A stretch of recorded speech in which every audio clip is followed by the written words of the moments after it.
கர்த்தருடைய நாமத்துக்கு ஸ்தோத்திரம் உண்டாவதாக. இன்றைக்காக குறிக்கப்பட்டுள்ள வேத வாக்கியமானது அது சங்கீதங்களின் புத்தகம் 115 அதிகாரம் வசனங்கள் 12 15 முடிய. Psalm 115 verses 12 to 15. கர்த்தர் நம்மை நினைத்திருக்கிறார், அவர் ஆசீர்வதிப்பார். இஸ்ரவேல் குடும்பத்தாரை ஆசீர்வதிப்பார், அவர் ஆரோன் குடும்பத்தாரை ஆசீர்வதிப்பார். கர்த்தருக்கு பயப்படுகிற பெரியோரையும் சிறியோரையும் ஆசீர்வதிப்பார். கர்த்தர் உங்களையும் உங்கள் பிள்ளைகளையும் வர்த்திக்க பண்ணுவார். வானத்தையும் பூமியையும் படைத்த கர்த்தராலே நீங்கள் ஆசீர்வதிக்கப்பட்டவர்கள். அழகான வசனத்தின் மூலமாக ஆண்டவர் இன்னைக்கு உங்களோட என்னோடையும் பேசிக்கொண்டு இருக்கிறார். எவ்வளோ அழகான வசனம் இல்லை? கர்த்தர் நம்மளை கண்டிப்பாக ஆசீர்வதிப்பார். எப்போது? நம்ம அவருக்கு விசுவாசமாக இருக்கும்போது, நம்ம அவரை மட்டும் சார்ந்து இருக்கும்போது, நம்ம அவர் கூட இருக்கும்போது. இந்த வசனத்தை வாசிக்கும் போது எனக்கு அன்னாள் ஞாபகத்தில் வரா. அன்னாள் எவ்வளோ விசுவாசமாக, அவளை பார்க்குறப்ப அவள் ஏதோ புலம்புறான்னு மற்றவங்க கிண்டல் பண்ணியிருப்பாங்க. அவளோட அவமானம், அவளோட கஷ்டங்கள், அவள் எவ்வளோ ரணமாக காயங்களை அனுபவிச்சிருப்பா. ஒரு நிமிஷம் யோசிச்சு பாருங்கள்.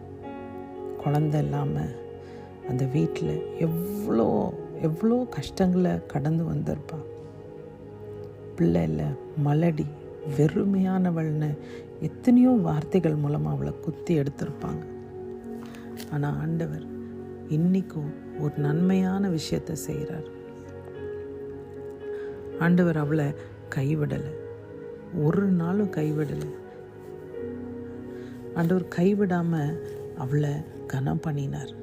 அவள் எவ்வளோ தூரத்துக்கு அவரை சார்ந்து நிற்கிறான்னு ஒரு பார்த்துருப்பார் ஆண்டவர்.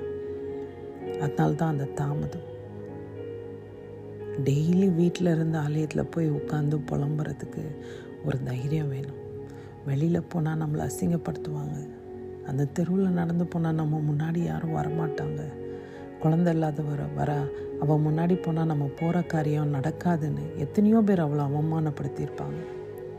அவள் வீட்டில் இருந்து அந்த ஆலயத்துக்கு நடந்து போகிற தெருக்களில் எவ்வளோ கண்ணீரோடு நடந்து போயிருப்பா. ஒரு நிமிஷம் யோசித்து பாருங்கள்.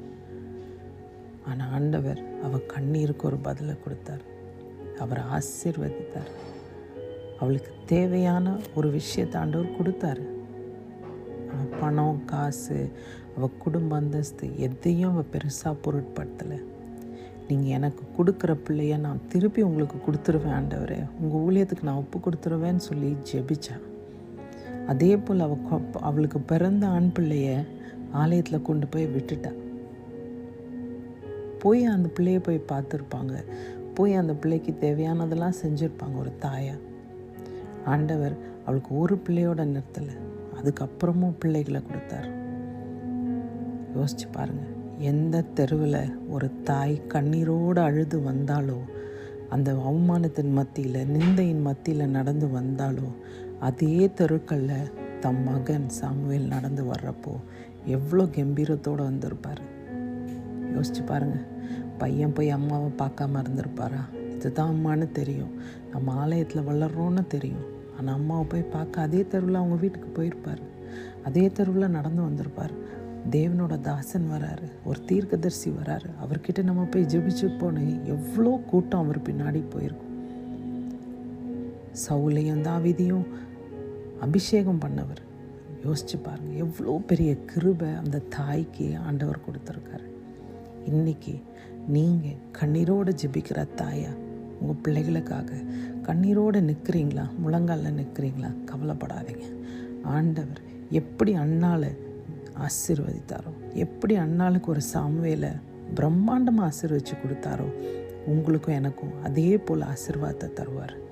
நம்ம பிள்ளைகளை நினச்சி பார்க்க முடியாத அளவுக்கு ஒரு பெரிய ஸ்தானத்தில் கொண்டு போய் உட்கார வைப்பார். கண்டிப்பாக நம்ம டிஸ்ட்ராக்ஷன் இல்லாமல் நம்மளுக்கு அந்த ஆசீர்வாதம் கிடைக்கணும்னு கேட்காம நம்ம பிள்ளைகளுக்குன்னு கேட்குறப்போ ஆண்டவர் கண்டிப்பாக நம்ம பிள்ளைகளை இந்த வசனத்தின் மூலமாக ஆசீர்வதிப்பார். இது இன்றைக்கி உங்களுக்கு ஒரு அடையாளமாக இருக்கலாம். எத்தனை பேர் கேட்குறீங்கன்னு எனக்கு தெரியாது. என் பிள்ளை வழி மாறி போகிறான், என் பிள்ளை ஆண்டவருக்குள்ளே வரல, எத்தனை பேர் கண்ணீரோடு நிற்கிறீங்கன்னு எனக்கு தெரியாது. ஆனால் நிற்கிற ஒவ்வொருத்தருக்கும் உறுதியாக சொல்ல முடியும், அண்ணால் ஆசீர்வதித்த தேவன் நம்மளையும் ஆசீர்வதிப்பார்.